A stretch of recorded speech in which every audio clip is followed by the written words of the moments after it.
Assalamu alaikum wa rahmatullahi wa barakatuh.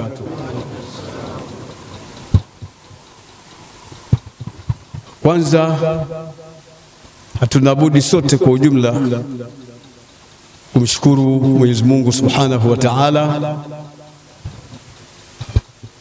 na kumuhimidi kwa wingi kwa kutupa fursa na nafasi ya kufika katika mawanja haya yaliyokuwa yanazungumza na kufafanuliwa masala ya kiilmu.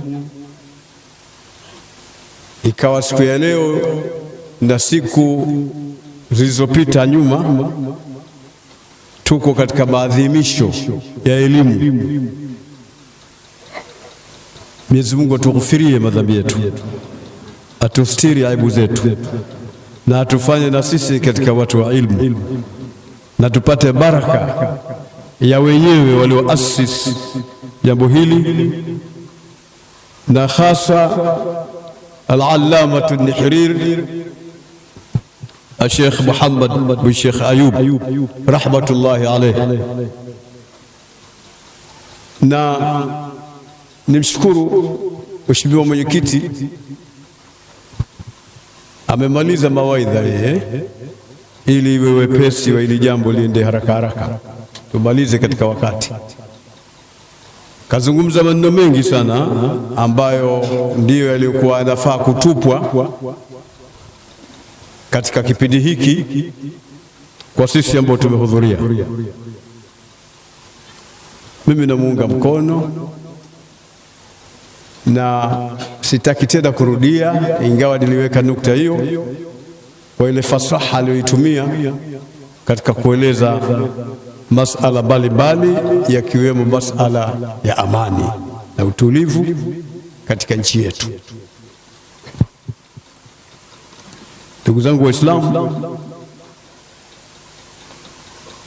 ulama na wanazuoni mbalimbali tuliopo hapa, hakuna jambo kubwa ambalo tunatakiwa sisi kulishukuru kama hawa wazee kutuwekea vituo kama hivi ambavyo hapana shaka kila mmoja katika sisi atakuwa anajua kwamba watu wamestaarabika kiasi gani kupitia wazee hawa, na kwa hapa kupitia Shihabuddin Sheikh Muhammad Ayub, kazi walioifanya leo mwaka wa 69, yani madrasa imezeeka. Maana kama ni mfanyakazi amekwisha staafu, yuko nyumbani tu anakula pension, miaka 69 ya kufanya kazi ya dini. Hili jambo kubwa sana. Lakini mshukuru Sheikh Muhammad Khatib Kigoda pamoja na naibu wake Sheikh Ramadhani Mabruk pamoja na walimu wote wanaoshirikiana nao juu ya kuisimamia kazi ya Sheikh, kwa sababu wajibu wa wanafunzi ni kusimamia kazi ya shekhe wao. Wajibu wa wapenzi ni kumshangilia mpenzi wao. Kazi inafanywa na waalimu mbalimbali walioko hapa na walioko nje ya hapa kwa ajili ya kuenzi kazi ya Sheikh Muhammad Ayub, na haya ndio yalikuwa maneno yake ya madkhal mwenyekiti wakati aliposimama. Baadhi ya ulama wanasema man aana ala nashri alilmi faqad sharaka fi ajrihi. Hakuna kazi kubwa kama wewe kushiriki kwa namna moja au nyingine katika kuisambaza ilmu. Wasia wangu kwa wote wanaompenda Sheikh Muhammad Ayub, katika wanafunzi wake, katika wapenzi wake, tuendelee kuienzi kazi ya shekhe kwa kusomesha zaidi, kwa kusomesha zaidi. Wanawazuoni wote tunaowasikia ina Yahya ibn Sharaf an-Nawawi,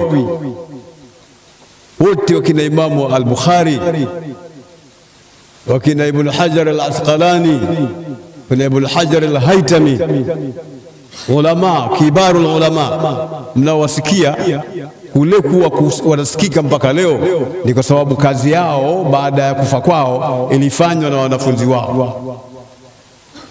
Lao ilikuwa wanafunzi wao ilikuwa wamekaa tu, hawakuweza kufanya kazi yao, hata majina yao yawezekana ingekuwa hatuwezi kuyajua, lakini leo tunawajua kina al-Imam Suyuti, kina Imam al-Mahalli, Jalaluddin al-Mahalli, Jalaluddin Suyuti, ukina al-Dhahabi. Ukisoma tarikh na hasa ukipitia vitabu vya tarikh kama Siyaru A'lamin Nubala, ukapitia vitabu mbalimbali, Al-Bidaya wa Nihaya, Shadharatu Dhahabi fi akhbari man dhahab, ukipitia vitabu vya namna hiyo utakuta tarikh ya wanazuoni na kazi zao, lakini kazi zao zimeendelea kutajwa na zitaendelea kutajwa ila qiyami saa, kwa sababu ya kazi ambayo inafanywa na wanafunzi wao waliowabakisha. Tuchukue mfano mdogo tu wa mwanafunzi wa Imam Bukhari, Muhammad Yusuf al-Firabri. Muhammad Yusuf alikuwa mwanafunzi wa Imam Bukhari rahmatullah alayhi. Imam Bukhari alipata misukosuko kule kwao, lakini mwanafunzi aliyemganda alikuwa ni huyo, na kwa muda mrefu ameishi naye. Alipokufa Imam Bukhari, kazi yake Imam Bukhari ilisimamiwa na huyo mwanafunzi wake, kwa kusomesha sana, kwa kuandika sana ile Sahihi al-Bukhari, kwa kuisambaza sehemu mbalimbali, na wanafunzi wake yeye huyo mwanafunzi wakafanya kazi hiyo, ikaenea dunia nzima. Mpaka leo tuna kitabu asahul kutub katika vitabu vya hadithi. Kitabu cha kwanza kinachotangulizwa ni Sahihu al-Bukhari, kisha ndio inakuja Sahihu Muslim katika ummahatu kutubi sita vya hadithi. Huyu kazi yake imejulikana, na leo hakuna anayeweza kuzungumza juu ya Imam Bukhari, Muhammad ibn Ismail al-Bukhari, lakini kazi ilisimamiwa na wanafunzi. Sasa wanafunzi wa Shamsia ni wengi, walioko hapa makao makuu mbali, na kuna wanafunzi wanaosomesha na wanafunzi. Yani Sheikh Muhammad Ayubu ana wanafunzi, alafu ana wajukuu, ana vilembwe, ana vitukuu, ana vinyinyinya, ana vichana ndevu kati ya Sheikh Muhammad Ayub al-Ayubi al-Kamadhi, kazi wanaifanya si kazi ndogo, ni kazi kubwa sana. Itaendelea kutajwa kazi hii ila qiyami saa insha Allah taala. Kwa hiyo wanafunzi, nataka kumshajiisha na wapenzi wote, kwa sababu Sheikh amefundisha katika namna nyingi. Amewafundisha watu wengine wamekaa majumbani tu hawana neno, akamwambia mimi nitakufundisheni huko mliko, nyinyi hamtaki kuja, mimi nitakufundisheni huko mliko, wala hamtaki kwenda kwa watu ambao mimi nimewafundisha.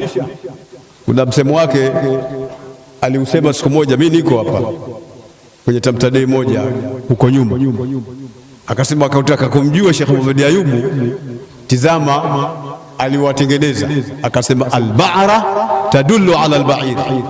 Huu ni msemo mimi nimeupata kwa Sheikh Muhammad bin Sheikh Ayub, na kusoma vitabu vya Faraid al-Adab kaja nikakuta kitu hicho baadaye sana. Wanazuoni wakubwa. Kwa hiyo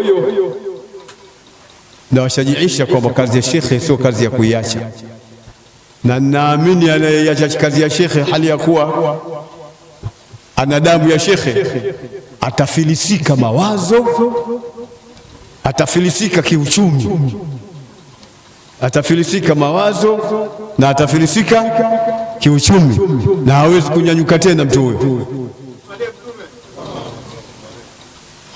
Kwa hiyo Hiyo ndio turath ya shekhe, tuifanyie kazi. Nirudi kwa wapenzi wa shekhe, matajiri, watu wenye nguvu, ambao likitaja jambo anaweza akasimama akasema mimi nitafanya, kama alivyosema hapa mwenyekiti wetu Sheikh Rajab Abdurrahman. Uislamu na ilmu haikuweza kutangaa ila kwa nguvu za matajiri, kwa nguvu za matajiri. Hiyo ni nidhamul mulki. Kuna mtu mmoja alitoa nidhamul mulki, alitoa mali zake nyingi katika kujenga madaris, katika kuwapa mishahara walimu, katika kutoa vyakula kwa ajili ya wanafunzi, kwa ajili ya kununua nyino, kununua wino manake, pamoja na makaratasi ili kuandikwa ilmu, nidhamul mulki. Zikapatikana madrasa, kama mtasoma katika tarehe mtaikuta. Angalia kitabu Tarikhu Dimashq, utapata hiyo almadrasatu nidhamia pale Dimashq. Akawachukua wanawazuoni wakubwa akiwemo Yahya bin Sharaf an-Nawawi, akampa mshahara, akampa kila kitu, akamtengenezea maisha, akamfanyia hivi, somesha hapa. Zikamwagwa ilmu na nafasi ya kutunga vitabu ikapatikana. Akatunga vitabu Riyadhus Salihin, Minhajut Talibin, Rawdatut Talibin. Ametunga vitabu vingi akiwa katika malezi ya huyu. Alikuwa si mwanachuoni, alikuwa ni mtu tu tajiri, mwenye nguvu, mwenye satwa kubwa, mwenye ufalme. Katoa kila kitu kwa ajili ya kusimamia dini iende. Sasa matajiri wa wapi? Mbona simami wakasimamia wakawacha mashekhe? Ni kuwabeza mashekhe tu. Shekhe gani bwana yule? Kanzi yake imepasuka, hana kazi maskini. Yani hii haioni kwa ni kazi. Anasimama barabarani au kwa aliko anasema hana kazi. Yule mwalimu hana kazi. Ala. Kuna kazi ngumu kama kazi ya kufundisha. Kazi inayohitaji utwali kwanza, afu utengeneze maswali kwamba naweza nikaulizwa hivi nitajibu hivi, naweza kuulizwa hivi nitajibu. Ndio taratibu za kufundisha. Wanafanya kazi hiyo walimu, afu ndio wanaingia darasani. Na likizuka swali ambalo analiona halikukaa vizuri, basi namkumbuka Sheikh Muhammad Bakari, siku moja nilikuwa naye, pakaulizwa swali na mimi nipo. Akamwambia mwalimu, swali lako zuri linajibika, lakini sio leo. Sasa kazi ngumu kama hiyo, wewe unasema hawana kazi wale. Kwani wewe kazi uitakayo ni ipi? Jalla jalalu, hatari sana. Kwa hiyo waelewe matajiri kwamba na wao kama walivyofanya wenzao huko nyuma, wakawasimamia wakina Imam Bukhari, kawasimamia wanazuoni mbalimbali. Tukitaja hapa ni udororo mrefu, tutapoteza wakati bure. Maksudio ni kwamba watu wenye nguvu za kiuchumi, wenye nguvu za mali, wenye nguvu hata za mawazo, za fikra, walete katika madarasa zetu hapa. Njoni hapa madarasa Shamsia, nendeni Shamsul Maarifi, nendeni Mawa, nendeni Shamsuddin Zahrao pale. Sheikh yupo hapa amekuja, nasikia sana. Nendeni mkatoe mawazo, twende mbele, tuondoke hapa tulipo. Angalia ulimwengu ulivyoharibika. Watu waliosalia katika kuutengeneza ulimwengu ni mashekhe peke yake, ndio waliobakia katika huu ulimwengu.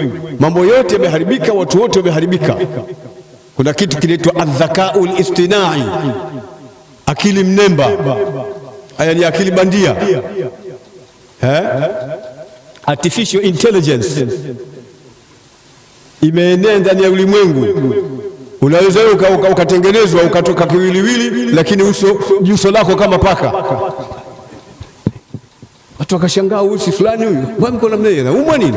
Sio anaumwa, ni adhakaul istinai, hiyo akili mlemba hiyo. Iko shemeji yangu mmoja hodari sana masuala hayo, kasomea, ana masters, nilimpeleka kusoma kule Algeria, karudi.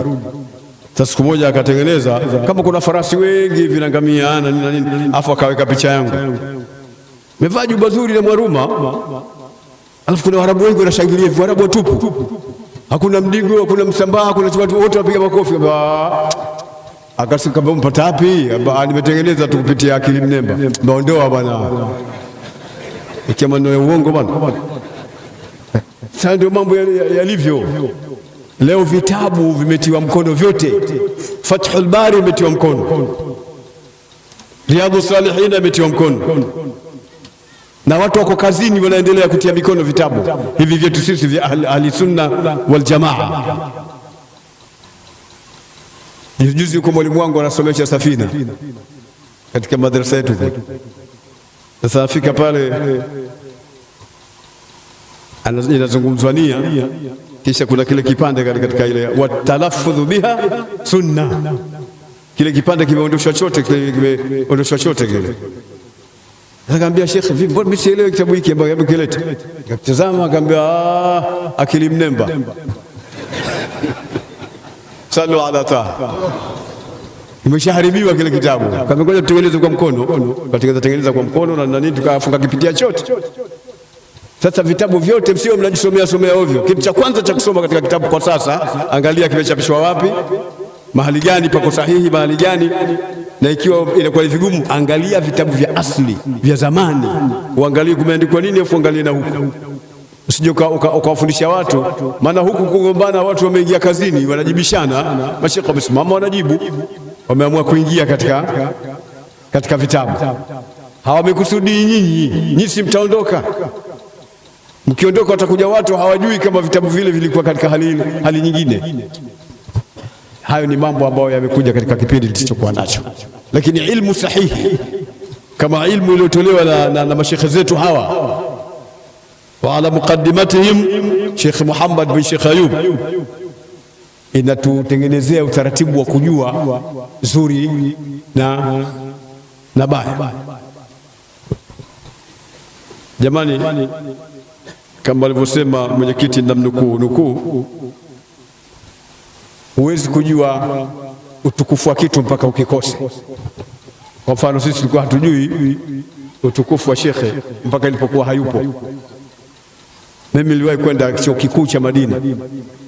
Nilipofika nilikuwa na mambo fulani, nikakutana na yule mkuu wa chuo. Hata ya kuzungumza sema, bwana, kuna shekhe kule kwenu Tanzania anaitwa Sheikh Muhammad Ayubu, tumeona habari zake, lakini la ajabu hajulikani kasoma wapi. Amba kasoma huko ambako hukujui wewe.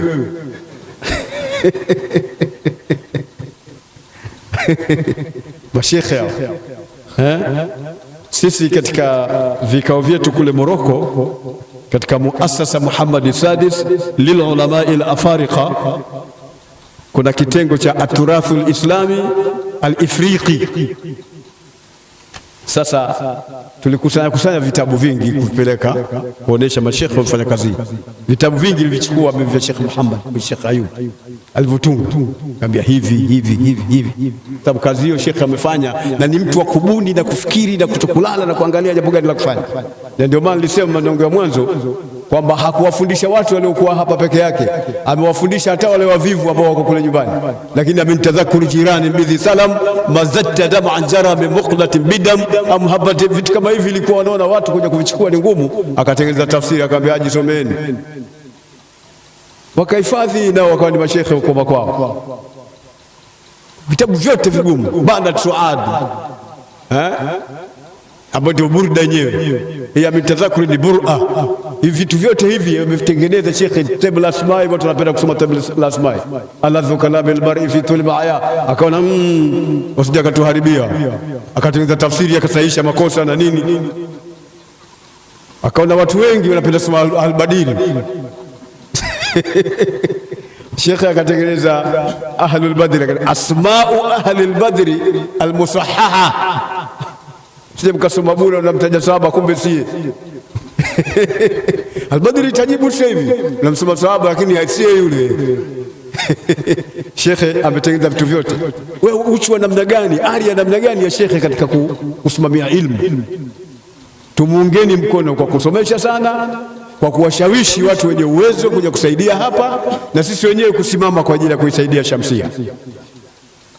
Mwisho maneno yangu niseme kwamba sisi Shamsiyun ni wengi sana, wengi wanafunzi kama alivyoeleza ule mtiririko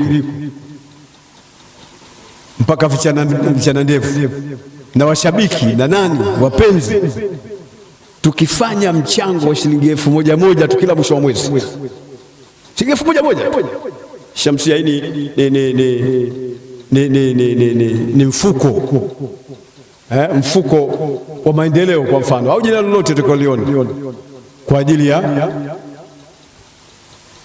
ajili ya maendeleo ya Shamsia, iwasaidie walimu walipo. Maana ni ngumu sana kwa walimu wanasomesha alafu hawalipi, afu akifuatia mtu unataka pesa bwana, Qur'ani hailipi shekhe, Qur'ani hailipi, anatoa na aya na kila kitu, wala tashtaru bi ayati la nini thaman qalila. Ile ambapo unafasiri vibaya inazungumza jambo jingine, unakuja kutoa ushahidi kwenye jambo jingine, ili mradi anataka kukwepa kutoa pesa. Sasa sisi tutengenezeni mfuko maalum, na tutengeneze mfuko ule, hata ikiwezekana leo tuuzindue hapa, tunaye mwenyekiti hapa, tuuzindue mfuko wa maendeleo wa Shamsia, alafu iwe kila mwana Shamsia, katibu yupo hapa Muhammad Abdu pamoja na wenzake, wakae watengeneze utaratibu wa namna ya pesa kuingia katika labda Voda, mtandao wa Voda au Tigo au nini. Nadhani kule barazani, baraza BAKWATA tumefanya sisi, tumefanya majaribio na inakwenda vizuri. Pesa zitakuwa nyingi sana. Yuko mtoto mmoja alikuwa muhuni kule Dar es Salaam, kaza kama watu kufanyaje, ukisikia mtu abiria itakuwa ni kabari yake, lakini baadaye amekuwa mtu mwema. Nilimpa kazi ya msikitini pale, fanya kazi nzuri, amekuwa mcha Mungu, amekuwa amebadilika. Tunamuita Ibrahim ibn Adham. Ametumia njia hii baada ya kumwambia ameweza kujenga madrasa. Hasomi, hajui hata alifu, hata nini hajui, lakini amejenga madrasa, amejenga msikiti, amejenga madrasa, amejenga nyumba mwalimu kwa michango ya sampuli kama hiyo. Sikwambii sasa ikiwa nitamta ni hapa Shamsia tukafuzindua mfuko wa maendeleo na kila madrasa ikafanya hivyo, kisha ikawa watu wanachangia, sio wanafunzi tu, mpaka watu bali wako watu wanapenda tu Shamsia. Kitaji Shamsia mtu anaona raha, kumwambia mtu Shamsia anaona raha, kumwambia mtu toa anatoa. Na watu wakutusemea wapo hapa kina Sheikh Rajab Abdurrahman na mimi mwenyewe, tutapata pesa nyingi zitasaidia walimu hapo, ili waache mambo mengine waendelee, wakae tu kwa ajili ya kusoma. Jamani, tunawafiki jambo hili inshallah, tunaliwafiki jambo hili, halitakuletea tabu. Wewe piga 1000 kwa mwezi, afu ipige kwa kila siku, utakuwa unatoa shilingi ngapi? Hiyo 1000 igawe, kwamba ingekuwa katika 1000 kwa siku natoa kiasi kadhaa mpaka ifike mwisho wa mwezi, siku 30 ni senti 3 tu. Senti ngapi itakuwa kama unatoa namna kama senti 3 tu hivi, yani wala hayumizi kichwa wala hayumizi chochote, lakini inakuwa ni kitu kipo. Mzee hatawakal wako hapa, mwenye kuweza kutoa milioni 100 atoe, mwenye kutoa milioni 50 atoe, mwenye kutoa milioni 20 atoe, mwenye shilingi yake 100 anaweka namna hiyo. Lakini kila mwisho wa mwezi wote iwe kila mmoja katimiza 1000 au 2000.